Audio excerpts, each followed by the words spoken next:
Goeiemôre vriende, wat 'n voorreg om dan weer vanmôre saam met u te kan wees. Dis 'n heerlike voorreg om telke male die woord van die Here te kan oopmaak, daaruit te kan lees, daaruit onderrigting te kan ontvang en is die gebed van my hart dat die Here vir ons ryklik sal saam seën rondom sy woord ook in hierdie môre. Net so 'n bietjie om onduidelikheid uit die weg te ruim. Ek wil net vir u noem dat ons reeks oor verhoudinge vereers op die ys gesit is tot na die Kersseisoen. Ek het vir u gesê ons het hierdie reeks begin oor verhoudingsprobleme en dan ook die Bybelse oplossings daarvoor. Ons het so 16 boodskapies hanteer oor dit en ek het vir u gesê dat ons net hierdie Kersseisoen af gaan handel en dan gaan ons weer aangaan met hierdie verhoudingsreeks en dan gaan ons bietjie praat oor die rol van die vrou, die rol van die man, die rol van die kinders, werkgewer, werknemer en dan die res van die verhoudinge soos ons dit vind in die samelewing en waarom daar soveel chaos is en wat die Bybelse oplossings is daarvoor. Vir nou gaan ons stil staan by hierdie tema, waarom vier ons Kersfees, en ons staan stil vanmôre by deel 2 van hierdie boodskapie. Ek het vir u gesê dat ons bietjie gaan kyk na waarom vier ons Kersfees en dan ook hoe die duiwel Kersfees van ons wegsteel. Nou vriende, ek het vir u gesê daar is twee pole wanneer dit kom by Kersfees. Ons kry die een groep wat absoluut sê ons mag Kersfees nie vier nie. Dis 'n heidense gebruik, dis deel van songod aanbidding. Dis deur die Rooms-Katolieke Kerk ingestel en baie mense praat uit onkunde en hulle maak uitlatings waar hulle een of ander persoon aanhaal wat op die internet iets gesê het of 'n video vrygestel het of op YouTube 'n ding gestuur het en nou dink hulle dis die absolute waarheid en hulle hou daaraan vas meer as hulle aan die Bybel vashou. En ek het vir u gesê vir hierdie mense is daar die hartseer gedagte dat Kersfees vir hulle die betekenis verloor het wat ons in die Bybel vind dit vir ons eintlik moet inhou. Aan die ander kant vind jy weer die mense wat sê, ag ons gee nie regtig om wat op Kersfees gebeur en waarom ons Kersdag vier nie, solank ons kan eet, drink en vrolik wees. Solank ons geskenke kan kry, familie kan sien en 'n lekker vakansiedag kan kry. Nou ek wil vir u sê, God het nie vir ons 'n vakansiedag kom gee nie, hy het ons sy seun kom gee. En dis waarom ons Kersfees vier. Nou ek het vir u gesê in die boodskappe wat verby is, dat ons vier Kersfees as kinders van die Here omdat ons terugdink aan God se beloftes wat in vervulling gegaan het. Vriende, ek vier Kersfees en ek weet, ons weet nie wanneer Christus presies gebore is nie. Ons het nie die dag en die datum nie. Ons weet nie presies die oomblik wanneer Christus gebore is nie. Al wat ons weet is, dat ons wat Paasfees vier, die sterwe van die Here Jesus, moet ook terugdink aan die koms van die Here Jesus, want soos baie van die groot teoloë gesê het, dat die krib was eintlik in die skaduwee van die kruis, want Christus het gekom om die beloftes van God in vervulling te bring, dat daar 'n Messias gebore sou word. So ons eerste gedagte gister het gegaan, ons vier Kersfees, omdat ons terugdink aan God se beloftes wat in vervulling gegaan het, en u is welkom om meer daaroor uit te vind, as u die boodskapie luister. Ons het ook gekyk na die gedagte, ons vier Kersfees, omdat ons weet, dat op 'n bepaalde dag en oor 'n tyd, wonderlike en unieke dinge plaasgevind het, wat nooit weer so herhaal sal word nie. Ons dink aan die aankondiging wat Gabriël aan Maria gemaak het. Ons dink aan die engel wat aan Josef verskyn het. Ons dink aan die besoek aan Elisabeth.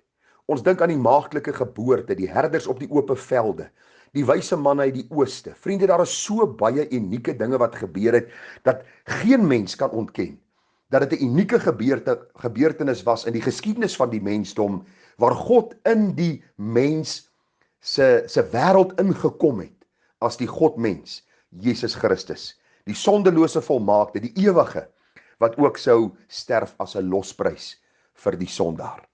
Ons kom dan vanmôre by die laaste gedagte, onder die tema waarom vier ons Kersfees, en dan gaan ons volgende week bietjie stil staan oor maniere waarop die duiwel Kersfees van ons wegsteel. So kom ons kyk in die laaste plek vanmôre, onder die tema waarom vier ons Kersfees, na die gedagte, ons vier Kersfees, omdat ons vervul is met blydskap, omdat ons weet dat hierdie Jesuskind die enigste verlosser sou wees. En u moet tog let op die woordkeuse. Ons het blydskap in ons hart, omdat ons weet hierdie Christuskind wat uit die maagd Maria gebore is, die enigste verlosser sou wees. Hy sou nie nog een van baie verlossers wees nie. Hy sou nie saam met Maria 'n mede-verlosser wees nie. Ons gaan sien Sondag as ons praat oor Maria se lofgesang, hoe sy Jesus aanbid as haar saligmaker. Ons sê vir u dit baie duidelik, hy is die enigste verlosser. Hy is nie deel van die Islam godsdiens waar hy saam met Mohammed dan ook as profeet gereken word wat ons met God kan versoen nie. Hy is nie deel van die ander kultusgroepe en godsdienstige groepe wat van hom 'n goeie mens maak, maar nie God wat mens kom word het nie. Ons is bly oor Kersfees omdat ons weet hierdie Jesuskind is die enigste verlosser wat sou kom. Ek wil vir u sê, as u Kersfees losmaak van Golgotha en die kruisgebeure, of jy maak die kruisgebeure los van Kersfees, dan mis jy die doel van al twee hierdie feestydde. U sien, Christus is gebore met die doel om 'n sondelose lewe te leef, om 'n volmaakte dood te sterf, 'n plaasvervangende dood te sterf, sodat sondaars deur geloof in hom gered kan word van die ewige toorn. Jesus is gebore, hy het hierdie volmaakte lewe geleef, hy kom sterwe, sodat ons deur sy soendood gered kan word. En dis waarom ons Kersfees vier. Hoor wat sê Galasiërs 4 vers 4 en 5. Maar toe die volheid van die tyd gekom het, het God sy seun uitgestuur, gebore uit 'n vrou, gebore onder die wet, om die wat onder die wet was los te koop, sodat ons die aanneming tot kinders kan ontvang. U kan miskien vir uself die vraag afvra, nou, hoekom moet ek aanneming tot kindskap ontvang by God? Eenvoudig, omdat die Bybel vir ons sê, ons word almal as kinders van die duiwel gebore. Die Bybel sê ons is van nature kinders van die toorn, van die sonde. Ons word gebore as rebelle, wat teenoor God opstaan en teenoor sy woord. En daarom, op die regte tyd het God sy seun gestuur. Hy's gebore op die spesifieke tyd en oomblik wat God het bepaal het, met die doel om sondaars uit die koninkryk van die duiwel vry te koop en hulle vir homself aan te neem as sy kinders. Luister, dit het die prys gekos dat God sy lewe aan die kruis moes gee. Jesus het in sy menslikheid gesterwe, nooit in sy godheid nie, maar hy moes sy menslike lewe kom aflê het, sy sondelose menslike lewe in die plek van skuldige sondaars, sodat hulle gered kan word. Waarom vier ons Kersfees? Juist omdat ons weet, hy is die enigste een wat vir God aanvaarbaar was. Hy is die enigste lam wat geslag kon word, wat sonder gebrek en sonder sonde was, wat God tevrede kon stel, en wat hierdie toorn van die mens kon wegneem. Daarom sê 1 Johannes 4 vers 9, hierin is die liefde van God tot ons geopenbaar, dat God sy eniggebore seun in die wêreld gestuur het, sodat ons deur hom kan lewe. Luister, ons is op pad na die ewige dood, die poel van vuur. Christus het kom sterwe, sodat ons deur hom kan lewe.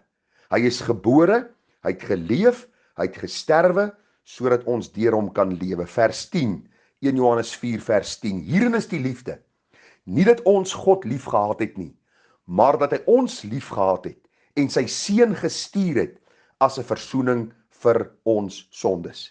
Daar is teoloë wat vandag vir ons leer dat God is liefde en hulle is reg. Maar luister, God is nie net liefde nie.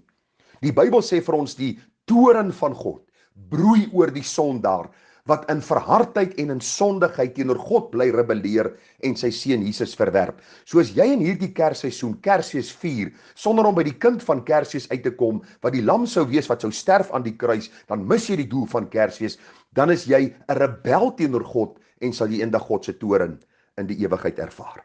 Is ek reguit? Is ek hard? Ek hoop nie ek is hard nie. Ek is eerlik, sodat u kan besef dat almal is nie kinders van die Here nie. Ons het nodig om by die enigste verlosser deur die geloof te kom buig en te sê, ek is 'n sondaar, dankie dat u in my plek gesterf het, en dankie dat ek deur u soendood gered kan word. Ons vier Kersfees, vriende, want Jesus is die enigste een wat gebore sou word, sondeloos, uit die maagd Maria, wat 'n volmaakte lewe sou lei om hierdie plaasvervangende dood te sterf. Daarom sê 2 Korintiërs 5 vers 21, want hy, dit is God, het Christus wat geen sonde geken het nie, sonde vir ons gemaak, sodat ons kan word geregtigheid van God in hom. Wat beteken dit? Ek het skuldig gestaan voor God.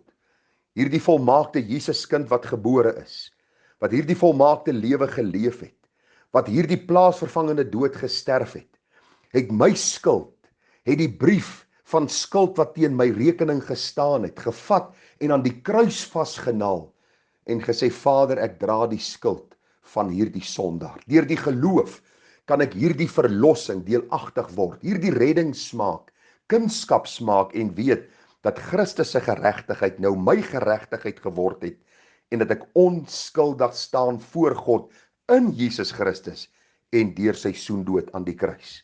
Alles het begin by die geboorte van Christus, waar hy dan gebore is om sy lewe te gee. Vriende, enige persoon wat Kersfees vier vir enige ander rede as om eer te bring aan God, wat deur Jesus as verlosser gestuur het, mis die doel en die rede van die dag.